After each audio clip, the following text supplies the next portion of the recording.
श्री सुखदेव जी कहने लगे कि राजा, जैसे श्री कृष्ण जी ने विद्याधर को तारा और शंखचूड़ को मारा, सो प्रसंग कहता हूँ, तुम जी लगाए सुनो।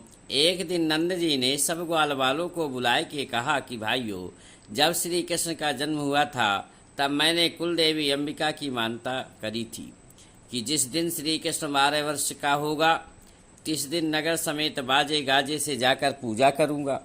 100 दिन उनकी कृपा से आज देखा, अब चलकर पूजा करनी चाहिए। इतना सुनते ही सब गोपी ग्वाल वाल झटपट अपने अपने घरों से पूजा की सामग्री ले नंदराय के साथ कुटुंब सहित माँ भगवती अंबिका के स्थान पर पहुँचे।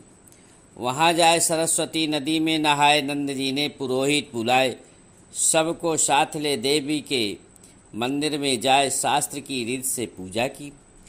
परिक्रमा दे हाथ जोड़ विनती कर कहा कि हे माँ, आपकी कृपा से कान्हा 12 वर्ष का हुआ। ऐसे कह दंडवत कर मंदिर के बाहर आए। सहस्त्रों लोगों को जिमाया। ब्रजवासियों समेत नंद जी तीर्थ व्रत कर वहाँ ही रहे। रात को सोते थे, अकस्मात अजगर ने आए नंदराय का पांव पकड़ा और निगलने लगा। तब तो देखते ही भय खाए घबरा करके पुकारने लगे, हे कृष्ण, बेग सुध लो, नहीं तो यह मुझे निगल जाएगा। उनका शब्द सुनते ही सारे ब्रजवासी स्त्री पुरुष नींद से चौंक नंद जी के निकट जाए। उजाला करके देखा तो एक अजगर उनका पांव पकड़े पड़ा था। इतने में श्री कृष्ण जी भी पहुँचे। सबके देखते ही जो ही उसकी पीठ में चरण लगाया श्री कृष्ण जी ने, त्यों ही वह अपनी देह छोड़ सुंदर पुरुष हो प्रणाम कर सन्मुख हाथ जोड़ खड़ा हुआ। तब श्री कृष्ण ने उससे पूछा कि तू कौन है और किस पाप से अजगर हुआ, सो कहे। वह बोला, हे अंतर्यामी, आप तो सब कुछ जानते हैं। मेरी उत्पत्ति कि मैं सुदर्शन नामक विद्याधर हूँ।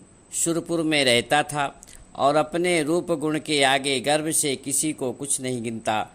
एक दिन विमान में बैठ फिरने को निकला तो जहाँ अंगिरा ऋषि बैठे थे तप कर रहे थे, तिनके ऊपर ही 100 बेर बेर आया गया। जैसे उन्होंने विमान की परछाई देख ऊपर देखा तो क्रोध कर मुझे श्राप दिया कि अभिमानी, तू अजगर हो जा। इतना वचन उनके मुख से निकला कि मैं अजगर हो नीचे गिरा। इस समय ऋषि ने कहा कि तेरी मुक्ति श्री कृष्ण जी के हाथ से होगी, इसलिए मैंने नंदराय जी के चरण आन पकड़े थे कि आप आए के मुक्ति करें। सो हे कृपानाथ, आपने आए कृपा कर मुक्ति दी।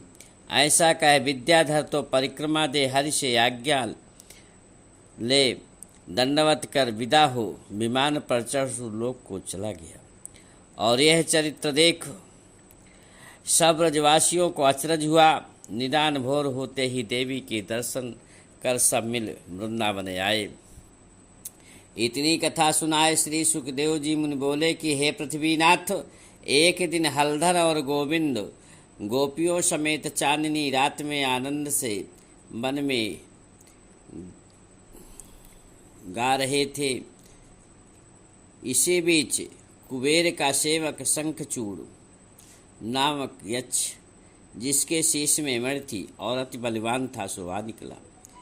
देखें तो एक ओर सब गोपी यूथ कुतूहल कर रहे हैं, एक ओर कृष्ण बलदेव मगन हो मक्तवत गाए रहे हैं। इसके जी में जो कुछ आई तो सब ब्रज युवतियों को घेर आगे करके चला।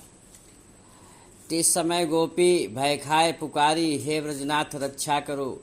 कृष्ण बलराम इतना वचन गोपियों के मुख से निकलते ही सुनकर दोनों भाई रूख उखाड़ हाथों में ले यों दौड़े आए कि मानो सिंह माते गज पर उठ धाए।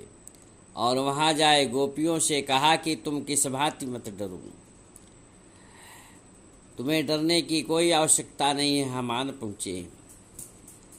इनको काल समान देख यक्ष भयमान हो गोपियों को छोड़ अपने प्राण ले भागा। उस काल नंदलाल ने बलदेव जी को तो गोपियों के पास छोड़ा और आप जाए उसके बाल पकड़ पिछाड़ा। निदान तिरछा हाथ कर सिर काट मड़ले बलराम को दी। बोलो वृंदावन बिहारी लाल की जय।